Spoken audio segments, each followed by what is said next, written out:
आगे चूड़ाकरण संस्कार हुआ है और फिर धीरे धीरे और बड़े हुए। तो अब लाल जी बोले, मैया अब हम सखाओं के साथ थोड़ा खेलने के लिए जाएं। मैया बोली, नहीं नहीं लाला, तुम्हें जो कुछ भी खेल खेलना है यहीं महल में खेलो। अरे महल में कोई स्थान कम है क्या? नहीं नहीं मैया, हमें खेलने जाना है। तो मैया समझा रही है, नहीं नहीं लाला, तुम्हारे बड़े सुकुमार कोमल चरण हैं, और इन कोमल चरणों से तो खेलने जाओगे, पैरों में कांटे कंकड़ चुभ जाएंगे। मैया कह रही हैं, बड़ा प्यारा भाव है, अरे राघव ललन मेरे, अरे राघव ललन तेरे कोमल चरण कहीं कंकड़िया गड़ नहीं जाए। राघव ललन तेरे कोमल चरण कहीं कंकड़िया गड़ नहीं जाए। राघव ललन तेरे कोमल चरण कहीं कंकड़िया गड़ नहीं जाए। राघव ललन तेरे कोमल चरण कहीं कंकड़िया गड़ नहीं जाए।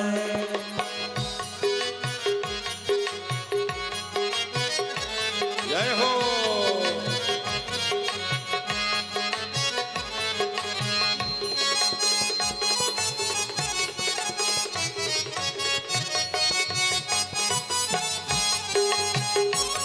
अरे राघव ललन तेरे कोमल चरण कहीं कंकड़िया गड़ नहीं जाए। राघव ललन तेरे कोमल चरण कहीं कंकड़िया गड़ नहीं जाए। बोल राम लला की जय हो।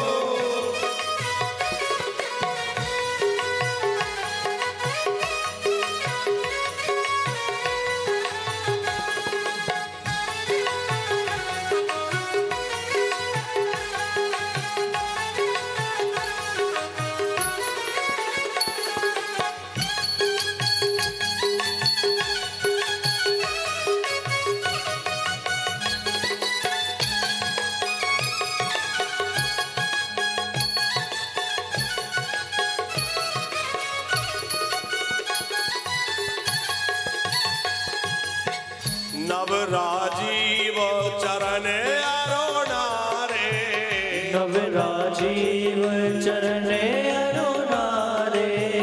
खेलत बिनु पनहि नहीं पधारे। खेलत बिनु पनहि नाए। हे राजीव लोचन श्री राम, देखो तुम्हारे चरण बड़े कोमल हैं और तुम बिना पैरों में कुछ पहने नंगे पैर खेलने जाओगे तो तुम्हारे पैरों में कंकड़ कंकड़ कांटे चुभ जाएंगे।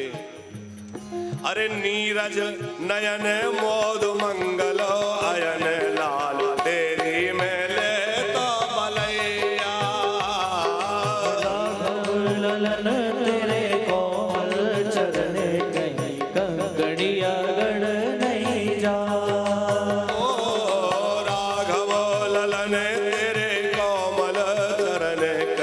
कंकड़िया गड़ नहीं जाए। राघव ललन तेरे कोमल चरण कहीं कंकड़िया गड़ नहीं जाए।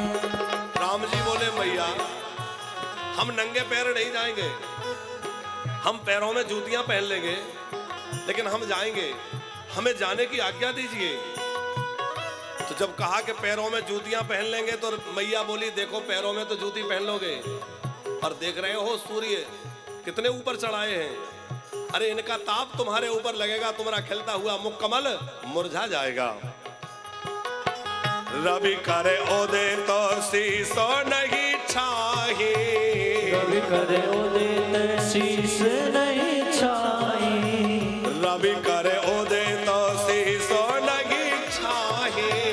रवि करे ओदे तो शीश नहीं छाई। बदन निरख सर से जे सकुचाही। बदन निरख सर से जे सकुचाई। अरे सूरज सूरज किरण पड़े असुरन शरण कहो मुखड़ा नहीं कोमलाए। राघव ललन तेरे कोमल चरण कहीं कंकड़िया गड़े नहीं जा। राघव ललन तेरे कोमल चरण कंकड़िया गड़ो नहीं जाए। राघव ललन तेरे कोमल चरण कहीं कंकड़िया गड़े नहीं जा। राम जी बोले मैया हमें खेलने जाना है, सखा सब प्रतीक्षा कर रहे हैं, देखो हमें कोई कष्ट नहीं होगा, ज्यादा है तो हम सर पे छाता लगा लेंगे, छाया कर लेंगे, पर जाने दो। और यदि नहीं जाए तो क्या करें? मैया बोली सुनो, तुम नहीं जाओगे, तुम यहीं सब आंगन में खेलो, तुम सब मिलो यही आंगन खेलो। तुम सब मिले आंगन खेलो, गल बनो बचन तो तेरे बोलो।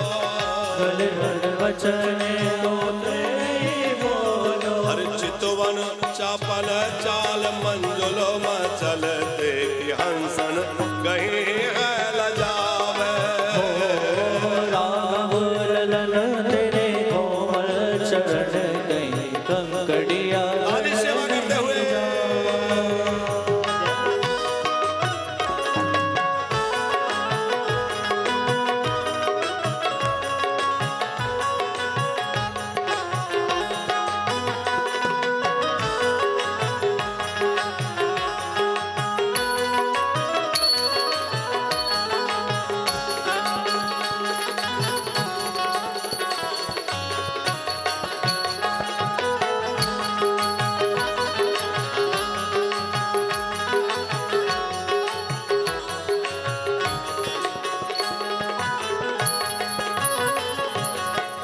खेलन को अबे दूर ना जाओ। खेलन को अब दूर न जाओ। ठुमक ठुमक पग नाच दिखाओ। ठुमक करे नाच दिखाओ। अरे सुंदर सुमन देव बरस सुमन दास गिरधरो बले बले जाए। राघव ललन तेरे कोमल चरण कहीं कंकड़िया गड़ नहीं जा। ओ राघव ललन तेरे कोमल चरण कहीं कंकड़िया गड़ नहीं जाए। राघव ललन तेरे कोमल चरण कहीं कंकड़िया गड़ नहीं जा। ओ राघव ललन तेरे कोमल चरण कहीं कंकड़िया गड़ नहीं जाए। राघव ललन तेरे कोमल चरण कहीं कंकड़िया गड़ नहीं जा। कहीं कंकड़िया गड़ नहीं जाए। कहीं कंकड़िया गड़ नहीं। बार बार आग्रह करते हैं मैया मुझे जाने दो। अब जब कौशल्या जी ने देखा कि राम लला बड़ी हट कर रहे हैं, और ध्यान से सुनना आप लोग ध्यान से सुनिएगा। तो चक्रवर्ती महाराज दशरथ के सामने ये बात आचार्य जी रखी गई। चारों लाल जी खेलने के लिए जाने की हट कर रहे हैं। चक्रवर्ती नरेश तो चक्रवर्ती हैं, पर जो भी काम होगा उसी ढंग से होगा। तो बड़े गाजे बाजे के साथ यात्रा निकली, मंगल वाद्य बज रहे हैं, गाजे बाजे बज रहे हैं, तमाम सैनिक सुरक्षा में चल रहे हैं, और तमाम दर्शन करने के लिए भीड़ उमड़ पड़ी है। नर नारी प्रभु की बाल लीलाओं का दर्शन करने के लिए जा रहे हैं। बड़ी भीड़ हो गई और कहां पहुंच गए? सरयू जी के तट पर। अब सरयू जी के तट पर पहुंचे तो बोले खेल आरंभ किया जाए। पर कोई भी खेल तभी होता है जब दो दल बने। एक दल में तो खेल नहीं होगा, पर हर किसी की यही इच्छा है कि हम राम जी के साथ रहें। अब आप विचार करिए, यदि हर कोई राम जी के साथ रहे, देशराज जी सब लोग राम जी के साथ ही रहेंगे और दो दल नहीं बनेंगे तो खेल कैसे होगा? खेल करने के लिए तो दो पार्टी चाहिए, दो दल चाहिए। हर कोई चाहता है हम राम जी के साथ रहें। तो राम जी ने लक्ष्मण जी की ओर देखा। लक्ष्मण जी घबरा गए, कहीं मुझे ना भेज दें, मैं खेल में भी इनके विपक्ष में नहीं जा सकता। चरण पकड़ लिए। राम जी बोले कोई बात नहीं लक्ष्मण, तुम मेरे साथ रहो। फिर भरत जी की ओर देखा, भरत जी समझ गए मुझे क्या करना चाहिए। भरत जी तुरंत गए और सामने खड़े हो गए। अब भरत जी गए तो 10-5 सखा और चले गए, धीरे धीरे कुछ लोग चले गए तो 2 दल बन गए, एक राम जी का दल, एक भरत जी का दल। लोगों ने भरत जी से कहा, देखा तुम्हें तो विपक्ष में भेज दिया, तुम तो राम जी के विरोध में खड़े हो गए। भरतलाल जी बोले, विरोध में बिल्कुल खड़ा नहीं हुआ, मैं राम जी के विरोध में कैसे खड़ा हो सकता हूं, मैं तो सदा सर्वदा राम जी का सेवक हूं। तो बोले, देखो जब तक 2 दल ना बने राम जी का खेल पूरा ना हो। अच्छा आचार्य जी, हुआ क्या था कि जब कोई भी विपक्ष में जाने तैयार नहीं था तो राम जी का खिला हुआ जो मुख कमल है वो थोड़ा मुरझाने लगा। अब जब 2 दल बनेंगे नहीं, कोई विपक्ष में जाएगा नहीं तो खेल पूरा होगा नहीं। जो बाजा बजा रहे थे उन लोगों का उत्साह भी धीमा पड़ने लगा। जो प्रजाजन दर्शन करने आए थे कि लीला होगी तो हम दर्शन करेंगे, वो लोग भी हतोत्साहित होने लगे कि अब तो भैया 2 दल बनेंगे नहीं, कोई राम जी के विपक्ष में जाएगा नहीं, वो खेल होगा नहीं, ऐसे ही लौटना पड़ेगा। तो वो सब प्रजा भी हतोत्साहित थी, दर्शक भी निराश थे, बाजा बजाने वाले भी कुछ उदास थे और राम जी का मुख भी कुमलाने लगा। भरत जी को लगा कि मुझे भले ही राम विरोधी बनना पड़े, राम जी के विरोध में खड़ा होना पड़े, पर राम जी का खेल अधूरा नहीं रहना चाहिए, राम जी की लीला पूरी होनी चाहिए। राम जी का खेल बनाने के लिए भरतलाल जी विपक्ष में जाके खड़े हो गए। कौन सा खेल प्रारंभ हुआ? अच्छा, कितने लोगों को पता है कौन सा खेल हुआ था? नहीं पता? देखो कृष्ण की कथा तो कन्हैया की बाल लीला तो खूब सुनते हो, अब राम कथा में राम जी की बाल लीला। अच्छा, हमारा प्रयास रहता है कि हम जब कथा सुनाएं तो शुद्ध कथा ही सुनाएं। हाँ, तो यद्यपि हम जानते नहीं, हम कोई विद्वान नहीं है, पर जितना हो सके टूटी फूटी वाणी में भगवान की चर्चा ही करें, इधर उधर की चर्चा ना करें, ऐसा हमारा प्रयास रहता है। कई बार लोग बोलते भी आचार्य जी कि आप थोड़े चुटकुले उटकुले सुनाया करो, आजकल लोग चुटकुले बड़े पसंद करते हैं। हमने कहा उससे क्या होगा? बोले लोग आपके बहुत जल्दी जुड़ेंगे, लोग आपको ज्यादा पसंद करेंगे। अच्छा, 1-2 बार तो ऐसा हुआ, कई लोग आते बोले आप कुछ टोट के बताया करो। हमने कहा टोट के बताने? बोले लोग बहुत तेजी से जुड़ते हैं। हमने कहा भैया लोग हमसे जुड़ें या ना जुड़ें, पर हम तो ऐसी कथा सुनाने का प्रयास करते हैं जिससे लोग राम जी के चरणों से जुड़ जाएं। लोग हमसे जुड़ रहे हैं कि नहीं ये महत्वपूर्ण नहीं है, कथा का महत्वपूर्ण पहलू ये है कि कथा सुन के लोग भगवान से जुड़ रहे हैं कि नहीं जुड़ रहे हैं। और लोग कथा सुन के भगवान से जुड़ जाएं, हमारा काम हो गया। भैया हम तो आपको नाविक की तरह पार लगा करके वहां पहुंचाने वाले हैं, हम कोई मंजिल थोड़े ही हैं। मंजिल तो श्री रघुनाथ जी हैं, ठाकुर जी हैं। उनके चरणों में श्रोताओं का प्रेम हो जाए। तो कौन सी लीला हुई राम जी की? गेंद खेलने की क्रीड़ा। राम जी ने बड़ी जोर से गेंद में ठोकर मारी और देशराज जी लुढ़कते लुढ़कते वो गेंद भरत जी के पास पहुंची। भरत जी ने गेंद को आते हुए देखा तो और दूने बेग से ठोकर मारी। लोगों ने कहा देखो भरत जी जीतना चाहते हैं, इतनी जोर से ठोकर मार रहे हैं। भरत जी बोले ना, मैं जीतने के लिए ठोकर नहीं मार रहा हूं। तो बोले मैं तो इसलिए मार रहा हूं कि ये गेंद कहां से आ रही है? बोले राम जी के पास से। बोले मैं बताना चाहता हूं कि राम जी के चरणों को छोड़कर जो जाएगा वो जहां जाएगा वहां ठोकर ही खाएगा, इसलिए मैंने इसमें ठोकर मारी है। राम जी के चरणों को छोड़कर जो जाएगा वो जहां जाएगा वहीं ठोकर खाएगा। भरत जी ने ठोकर मारी, लुढ़कते लुढ़कते गेंद आई राम जी के पास। आप आश्चर्य करेंगे, राम जी ने गेंद में ठोकर नहीं मारी, गेंद उठाई, हृदय से लगा के रख लिया। लक्ष्मण जी ने कहा ये क्या है? बोले लक्ष्मण ये बताओ ये गेंद कहां से आ रही है? बोले ये गेंद भरत जी के पास से आ रही है, भरत भैया के यहां से आई है। भरत क्या है? बोले भरत तो संत है। बोले संत के पैरों से लगकर, संत चरण से लगकर जो मेरे पास आता है मैं उसको ठुकराता नहीं हूं, मैं हमेशा के लिए उसको अपने साथ रख लेता हूं, ये मेरा स्वभाव है। दासानुदासो भवतास्मि भूया मन स्मरेता सुपते गुणास्ते गृणीत वाक्म करो तु काया। श्री मद भागवत कथा में वृत्रासुर भगवान से कह रहा है, अहम हरे तव पादई के मूल दासानुदासो भवतास्म भूया, मैं आपके दासों का दास बना रहा हूं, क्योंकि आपके चरण पकड़ में ना आए, हो सकता है, पर आपके प्रिय भक्तों के चरण में पकड़े रहो, कल्याण हो जाएगा। भैया जीवन में इतना कर लेना कि भगवान के भक्तों के चरण मत छोड़ना। आपको भगवान पकड़ में ना आए कोई बात नहीं है, भगवान के प्यारे भक्तों के चरण मत छोड़ना। तो भगवान के प्यारे भक्तों के चरण पकड़े रहोगे तो एक दिन भगवान भी पकड़ में।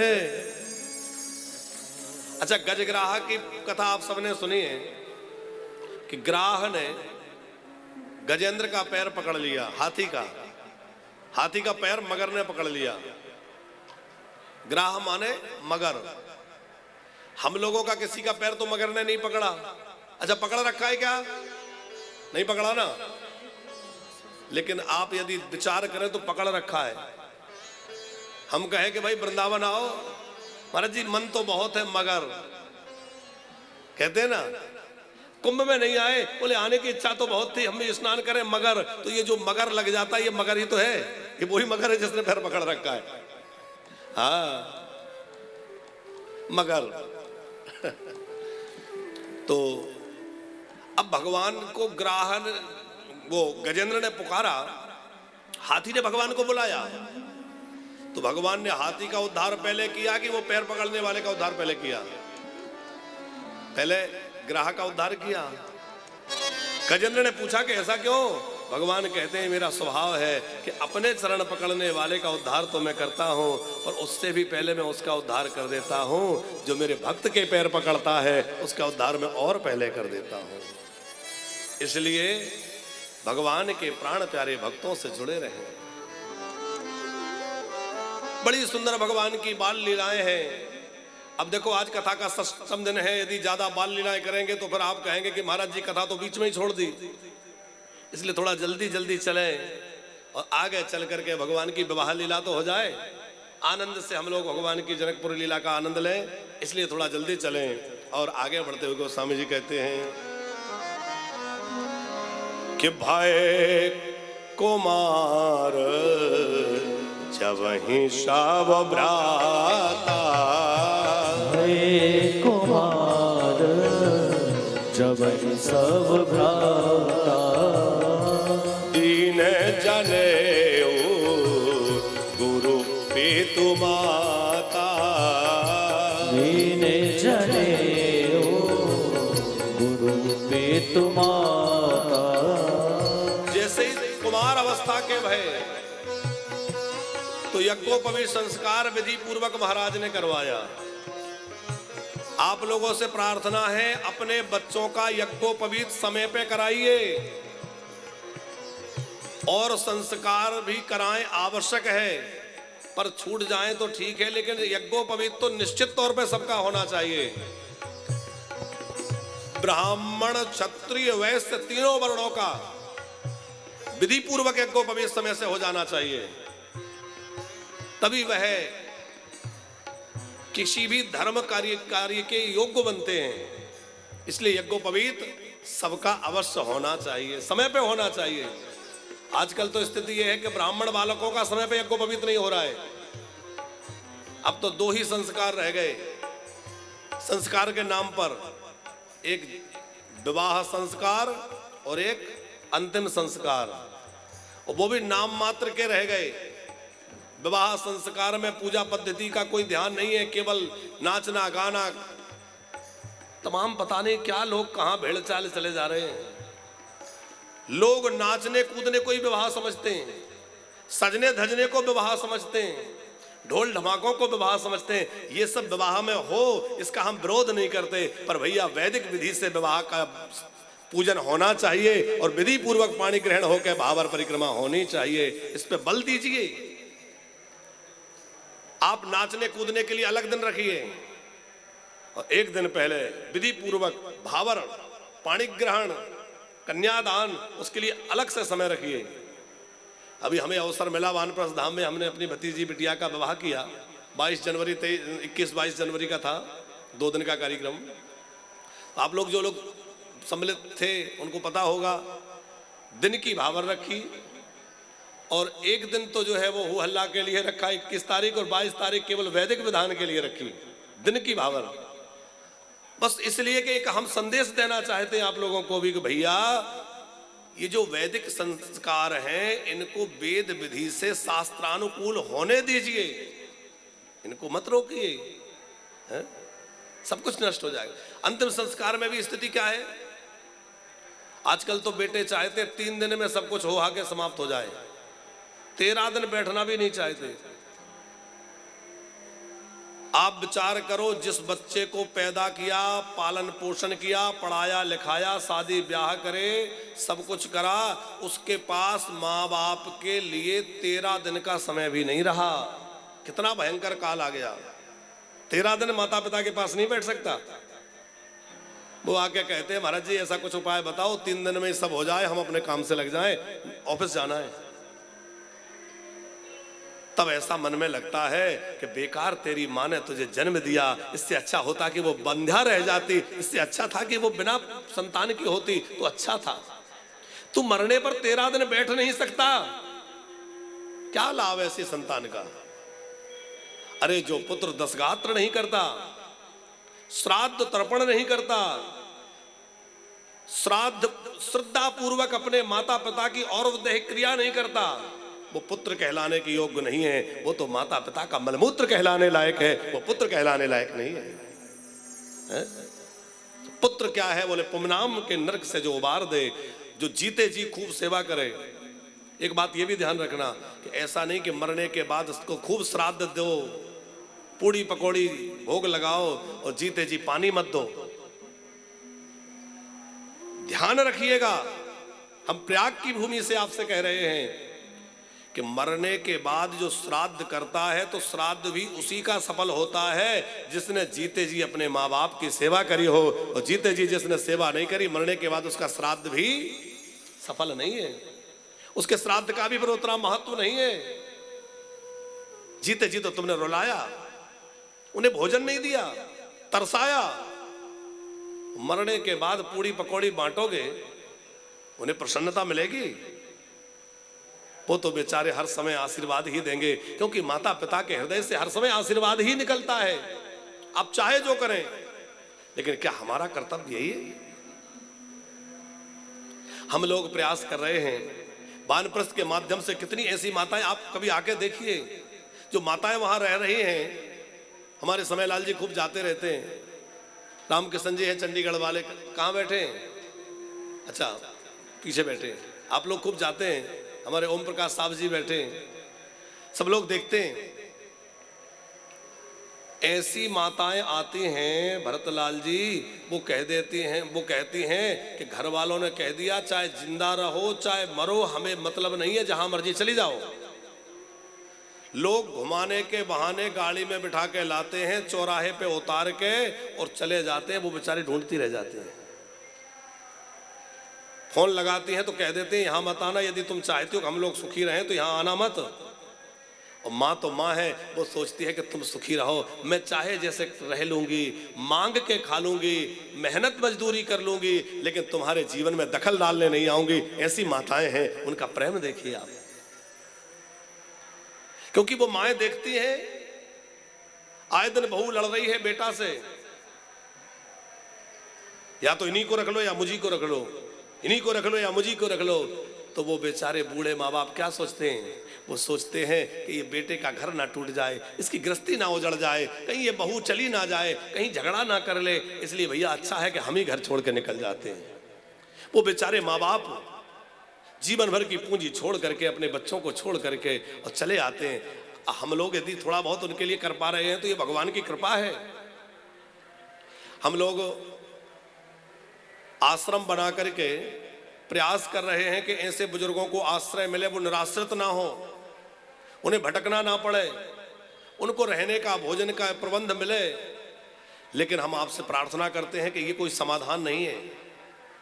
हम लोग कर रहे हैं ठीक है, लेकिन बच्चों की जिम्मेवारी यदि बच्चे समझ लें तो किसी माँ बाप को इस तरह से दुखी होकर निकलना ही ना पड़े। साहब, क्यों किसी माँ बाप को जाना पड़े? हम तो कहते हैं यदि आपके माँ बाप नहीं हैं तो आप ऐसे किसी माँ बाप के धर्म पुत्र बन करके अब वो पश्चाताप करिए जो अपने माँ बाप की सेवा नहीं कर पाए। अब मैं किसी और माँ को अपनी माँ मानकर, किसी बुजुर्ग को अपना पिता मानकर उनकी सेवा का जिम्मेवारी लेता हूँ, दायित्व लेता हूँ और उनकी सेवा करूँगा। जीते जी खूब माँ बाप की सेवा करें। हम लोग तो वानप्रस्थ के माध्यम से भी सेवा का कार्य कर रहे हैं और वानप्रस्थ में ही उपेक्षित दीनहीन जो बुजुर्ग आते हैं उनके लिए निःशुल्क रहना, निःशुल्क भोजन, निःशुल्क इलाज, वो सब व्यवस्था कर रहे हैं। आप सबसे आग्रह भी है कि आपके आसपास कोई ऐसे बुजुर्ग हो जिनको उनके बच्चे रखना नहीं चाहते, बच्चों ने उनको छोड़ दिया, निकाल दिया, या झगड़ा करते हैं, मारपीट करते हैं, भोजन नहीं देते हैं, ऐसे माँ बाप कहीं कोई आपको दिखाई दें, आप उनको वानप्रस्थ का पता दे के भेज देना। वानप्रस्थ में उनकी देखभाल होगी, उनको रखा जाएगा, उनको भोजन मिलेगा, सारी सुविधा उनको प्राप्त होगी। यदि आपको कहीं ऐसा कोई माँ बाप मिले, कोई बुजुर्ग मिले, भेज दीजिएगा। आप वानप्रस्थ का पता लिख लीजिए। जो लोग टीवी पे सुन रहे हैं, आस्था चैनल के माध्यम से धर्म संदेश के, देखो ये चैनल दो चैनल पे कथा चल रही है, आस्था पर भी चल रही है और धर्म संदेश पर भी चल रही है। तो चैनल के माध्यम से भी जो श्रोता देश विदेश से जुड़े हैं वो लोग भी, किसी के आसपास कोई ऐसे बुजुर्ग हैं तो आप उनको वानप्रस्थ का पता दे दीजिए। पहली प्रार्थना तो यह है कि घर में सेवा करिए। कई लोग कहते हैं बेटियों को जिम्मेवारी दे दी जाए तो बुजुर्ग परेशान नहीं होंगे, और हम कहते हैं कि वही बेटी ससुराल में जाकर अपने सास ससुर को अपना माँ बाप मान ले तो कोई बुजुर्ग परेशान नहीं होंगे। अरे वही बेटी तो बहू बन के आती है। अच्छा, वृंदावन का वास, आचार्य जी हम कभी कभी हंसी में भी कहते हैं और बात सच्ची भी है कि वृंदावन का वास या तो राधा रानी कृपा करके दें या बहू रानी कृपा करके दें। हम तो कहते हैं कि भैया जिससे पहले बहू रानी की कृपा हो तो राधा रानी के चरण पकड़ के वैसे ही आ जाओ। ये चिंता मत, ये प्रतीक्षा क्यों कर रहे हैं कि बहू रानी कृपा करे तब जाएं? तो चलिए खैर कथा की धारा में आगे बढ़े। मुनि भक्त वत्सल भगवान की कि भय कुमार जावहीं साव भ्राता, कुमार जावहीं साव भ्राता, दीन जनेऊ गुरु पेतु माता, दीन जनेऊ गुरु पेतु माता। यज्ञोपवीत हुआ, विद्या अध्ययन करने के लिए कहां गए?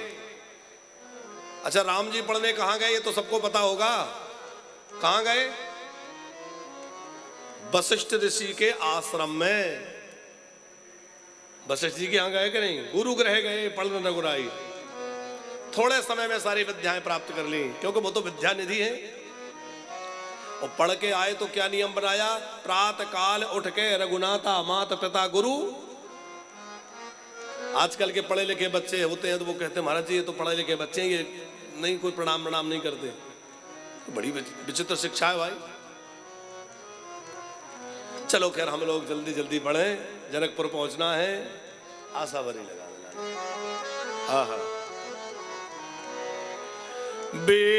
विश्वामित्र महामुनि ज्ञानी, विश्वामित्र महामुनि ज्ञानी, विश्वामित्र महामुनि ज्ञानी, विश्वामित्र महामुनि ज्ञानी,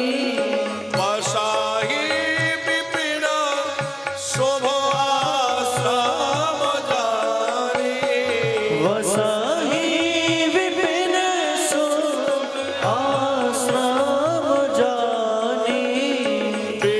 विश्वामित्र महामुनि ज्ञानी, विश्वामित्र महामुनि ज्ञानी।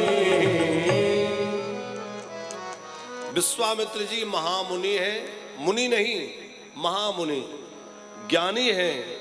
कहाँ रहते? वन में। कैसा आश्रम है? शुभ आश्रम है। क्या करते हैं? जह जप जग जोग मुनि करहीं और अति मारीच सुबाहु डरहीं। ये मारीच और सुबाहु कौन है? देखो, ब्रह्मा जी के पुत्र हैं पुलहास्त्र ऋषि। बहुत ध्यान से सुनना। पुलहास्त्र ऋषि के पुत्र हैं विश्वश्रवा। विश्वश्रवा जो है, इनका विवाह भारद्वाज जी की बेटी देववर्णी के साथ हुआ है, जिनसे इनको कुबेर नाम के बेटा हुए। कुबेर जो है विश्वश्रवा के बेटा है, देववर्णी के पुत्र। 3 दैत्य हैं, माली, माल्यवान। ये 2 भाई हैं, माली और माल्यवान।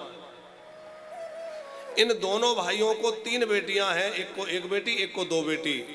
केसनी, सुभक्षा और माया। राक्षसों ने अपना पूरा बल प्रयोग कर लिया, लेकिन वो विजय नहीं हो पा रहे थे। उन्होंने मन में विचार किया कि हम लोग जो है क्यों विजय नहीं हो पा रहे, क्यों नहीं जीत पा रहे। तो उन्हें समझ में आ गया कि ब्रह्म तेज के सामने हम लोग नहीं टिक सकते। आचार्य जी, बहुत समझने की बात है। ब्रह्म तेज के सामने हम लोग टिक नहीं सकते। तो राक्षसों ने मंत्रणा की कि हम लोग कोई ऐसा पुत्र उत्पन्न करें जो ब्रह्म तेज से समन्वित हो। तो माली और माल्यवान इन दोनों को कहा कि आप अपनी बेटियों का विवाह किसी महर्षि के साथ करिए, जिससे कि ब्रह्म तेज से कोई पुत्र हमारे यहाँ हो और वह हमारे राक्षसों की शक्ति बनकर के राक्षसों को विजय श्री दिलाए। कौन महर्षि राक्षसों की बेटी से विवाह करेगा? तो केसनी, सुभक्षा और माया, ये तीनों को विश्वश्रवा ऋषि की सेवा में भेज दिया। महाराज, हम आपकी सेवा करना चाहते हैं, आश्रम में झाड़ू बुहारी जो सेवा मिलेगी हम कर लेंगे। महात्मा ने बहुत मना किया, लेकिन नहीं मानी सेवा परचर्या। कुछ ना कुछ कर देती, लकड़ी लाके रख देती, झाड़ू बुहारी कर देती। इनकी सेवा को देख करके विश्वश्रवा बड़े प्रसन्न हुए। महात्मा तो महात्मा है, उनका हृदय वैसे ही कोमल होता है। देवियों, तुम इतने मन से सेवा करती हो, कुछ मांगो। नहीं नहीं, हमें कुछ नहीं सेवा करना। नहीं नहीं, मांगो। विश्वश्रवा ने बार बार कहा, मांगो मांगो। ये तीनों बोली, हम आपसे विवाह करना चाहते हैं, ये वरदान दीजिए कि आप हमारे पति बन जाइए। अब चूंकि विश्वश्रवा उनको वचन दे चुके थे, जो मांगोगी दूंगा। उन्हें लगा कि मैं ठगा गया, लेकिन अब ठीक है, वचन तो वचन है। उन्होंने विवाह किया। तो जो केसनी नाम की थी, उस केसनी से 2 पुत्र हुए, रावण और कुंभकर्ण। सुभक्षा नाम की जो थी, उससे भी 2 पुत्र हुए, 1 पुत्र और 1 पुत्री हुई, विभीषण और त्रिजटा। त्रिजटा जो है वो विभीषण जी की खास बहन है।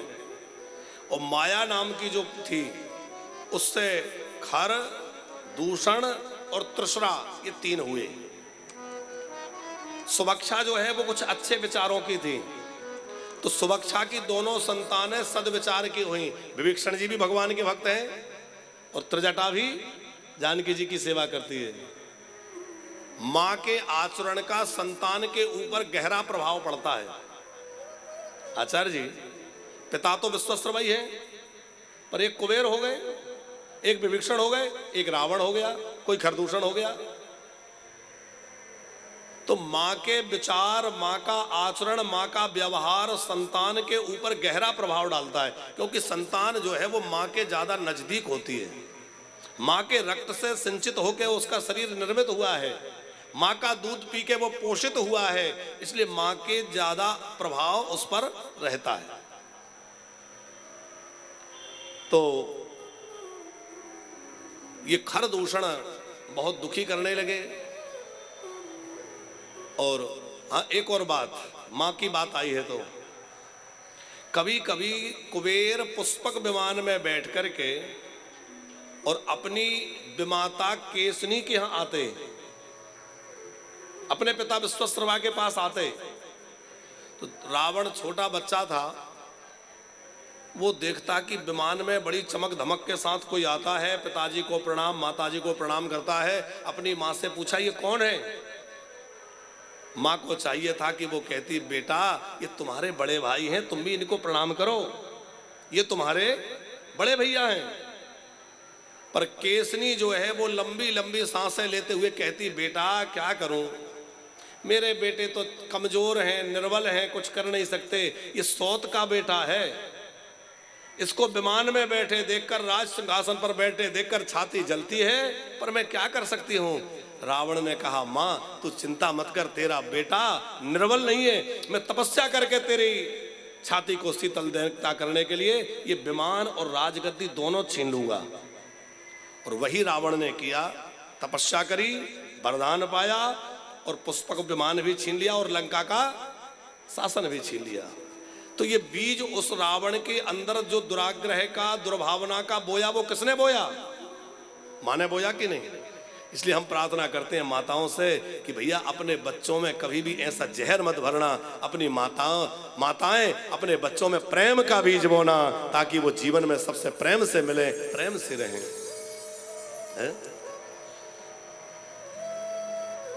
बड़ी सुंदर कथा गोस्वामी जी कह रहे हैं। विश्वामित्र महामुनि ज्ञानी, विश्वामित्र महामुनि ज्ञानी, विश्वामित्र महामुनि ज्ञानी, विश्वामित्र महामुनि ज्ञानी, बसाही विपिन सोह आश्रम जानी, वसहि विपिन सुख आश्रम जानी, जह जाप जग जोग मोहि करहि, जह जाप जग जोग मोनि करहि, जह जाप जग जोग मोनि करहि, अति मारीच सुबाहोहि डरहि, अति मारीच सुबाहो डरहि, अति मारीच सुबाहोहि डरहि। देखो हमने चौपाई उठाई, विश्वामित्र महामुनि ज्ञानी, और विश्वामित्र जी अपने स्थान से, अपने आश्रम से अयोध्या की ओर बढ़े, और उसी बीच में हमारे मंच की ओर श्रीमद् भागवत के बड़े अच्छे विद्वान, सरस प्रवक्ता, संतों के लाडले संत गो विप्र सेवी और सनातन गौरव रत्न जिन्हें कहा जाता है, ज्योतिष के प्रकांड विद्वान आप हैं, और आप जो है राष्ट्रपति महोदय के द्वारा स्वर्ण पदक प्राप्त है। ऐसे हमारे आहा, तो आप श्री हमारे कथा के मध्य पधारे हैं, बहुत बहुत स्वागत है। एक बार जोरदार तालियां बजा के डॉक्टर अभिषेक कृष्ण शास्त्री जी का स्वागत करेंगे। आप श्री का कथा के मध्य में मंगलमय आगमन हुआ है, बहुत बहुत साधु। अब आप की व्यस्तता तो है ही, कुंभ में सबकी व्यस्तता है, कई जगह जाना है, कई सारे कार्यक्रम हैं, बस हम चाहेंगे कि आप थोड़ी देर विराजें और फिर आपका मंगलमय आशीर्वाद सब भक्तों को मिलेगा, और फिर आप जैसी अनुकूलता होगी उतना विराजेंगे। बोलिए भक्त वत्सल भगवान की जय हो। विश्वामित्र महामुनि हैं, लेकिन इनके मन में चिंता व्यापी। क्या लिखा है यहां देसराज जी? गाधि तनय मन चिंता व्यापी, हरि बिन मरहि न निश्चर पापी। तो इनके मन में चिंता हुई। अब महात्माओं के मन में चिंता वैसे नहीं होती। महात्मा निश्चिंत होकर भजन करते हैं, अपने लिए कोई चिंता नहीं करते। और महात्मा यदि चिंतित होते हैं तो किसके लिए? समाज के लिए, राष्ट्र के लिए। आज हमारे संतों में कोई चिंता दिखती है किसके लिए? हमारा राष्ट्र सुरक्षित रहे, हमारा धर्म सुरक्षित रहे, इसके लिए ही संत प्रयत्न करते हैं। बड़ी बड़ी संगोष्ठियां सभाएं हो रही हैं आज कुंभ के अंदर। क्यों? बोले सनातन धर्म की रक्षा हो, हमारे भारतवर्ष की रक्षा हो। आज भारत की सीमाएं धीरे धीरे संकुचित हो रही हैं। आज तमाम प्रांतों में हमारा हिंदू अल्पसंख्यक होता जा रहा है। तो क्या ये चिंता का विषय नहीं है? लोग कहते हैं महाराज जी आप कथा में कथा ही कहते रहे तो अच्छा है। ये सब बातें क्यों कहते हैं? अरे हम कथा ही कहते रहेंगे और एक दिन वो आएगा कि हम अपने हर प्रांत में जब अल्पसंख्यक हो जाएंगे तो कथा सुनेगा कौन, कराएगा कौन, फिर रहेगा कौन कहने वाला? आज कितने प्रांत ऐसे हैं, पूर्वांचल के प्रांत आप देखिए, पूर्वोत्तर राज्यों में क्या स्थिति है? क्या इस प्रकार वहां आयोजन हो पा रहे हैं? बांग्लादेश की स्थिति किसी से छुपी नहीं है। तो आखिर संतों को आना पड़ता है आगे कि हम लोग विचार करें कि कैसे हमारा धर्म और हमारी संस्कृति, हमारा राष्ट्र सुरक्षित रहे। इसके लिए महात्मा लोग आगे आते हैं और इसलिए प्रयत्न करते हैं। अभी महापुरुषों के द्वारा बहुत सारे प्रयत्न किए जा रहे हैं और हम भी भगवान के चरणों में, बेणी माधव भगवान के चरणों में प्रार्थना करते हैं कि शीघ्रातिशीघ्र भारतवर्ष हिंदू राष्ट्र घोषित हो जाए। शीघ्रातिशीघ्र गौ माता जो है हमारी राष्ट्र माता घोषित हो जाए, क्योंकि अभी नहीं तो कभी नहीं। अभी बहुत अच्छा समय है। भगवान की कृपा से धर्म के ऊपर चलने वाले, धर्म को मानने वाले, धर्म की रक्षा करने वाले राजनेता लोग सत्ता में हैं। और ऐसे अवसर पर यदि हमारे भारतवर्ष को हिंदू राष्ट्र घोषित कर दिया जाए तो इससे अच्छा अवसर नहीं होगा। हम सब लोग अपनी आवाज उठाएं और अपने, देखो हम लोगों को हमारे पूर्वज क्या दे गए ये जितना महत्वपूर्ण है, उससे ज्यादा महत्वपूर्ण ये है कि हम आने वाली पीढ़ी को क्या देकर जाएंगे। हमारे पूर्वज क्या दे गए थे हम उसी को गाते रहें, वो तो ठीक है, उनका उपकार है। हमारे पूर्वजों ने सिर कटा दिए लेकिन चोटी नहीं कटाई। हमारे पूर्वजों ने गले कटा दिए लेकिन चोटी नहीं हटाई, तिलक नहीं हटाया। लेकिन हम कैसा भारत, कैसा माहौल और कैसा वातावरण अपने बच्चों को छोड़कर जाएंगे, उसके लिए भी कभी विचार कर लिया करो। आने वाली पीढ़ी को हम क्या छोड़कर जा रहे हैं, हा? तो इसलिए भारत का एक ऋषि चिंता करता है कि भारतवर्ष में आकर के खरदूषण जैसे दुष्टों ने चौकियां बना ली और भारतवर्ष की भूमि को संतों की, महात्माओं के रक्त से रंग दिया। आज इस भारतवर्ष में गोवध हो रहा है, कितनी गायों का रक्त भूमि पर पड़ रहा है। हम लोगों की कथा कहना तभी सार्थक होगा जब भैया गोवध पूर्णतः प्रतिबंधित हो जाएगा और भारत की भूमि से ये कलंक हट जाएगा कि भारत की भूमि में गाय का रक्त गिरता हो। तभी तो हमारी कथा कहना सफल है, तभी तो हमारा कुंभ में ये इतना बड़ा महोत्सव सफल है। सब लोग आवाज उठाएं। हम इसलिए भी इस बात पर जोर दे रहे हैं, हमारे श्रद्धेय सब बैठे हुए हैं, ये लोग भी इसलिए बहुत प्रयत्न कर रहे हैं, लगे हुए हैं अपने अपने स्तर से। हम आप सबकी जिम्मेवारी है कि हम लोग भी गिलहरी की तरह अपना प्रयत्न तो करें। हम लोग सोचते हैं हम क्या कर सकते हैं, इसमें हमारा क्या, ये तो राजनेताओं का काम है। नहीं भैया, हर सनातनी का काम है, हर व्यक्ति का काम है कि हम अपने आने वाली पीढ़ी को क्या दे के जाएंगे, उसके लिए हर व्यक्ति की जिम्मेवारी है। सब लोग आगे आए और हर व्यक्ति आवाज उठाए। हर व्यक्ति एक तो ऐसे लोगों को सत्ता में लाएं जो धर्म की चर्चा करते हुए हमारे धर्म को आगे बढ़ाएं, और हर व्यक्ति अपनी आवाज बुलंद करते हुए ये मांग रखे कि हमारी गौ माता पूरे देश में जो है प्रतिबंधित, उसकी हत्या हो जाए, गो हत्या पूरे देश में प्रतिबंधित हो। भारत का ऋषि चिंतन। अच्छा, कैकेयी ने राम जी को वनवास क्यों मांगा?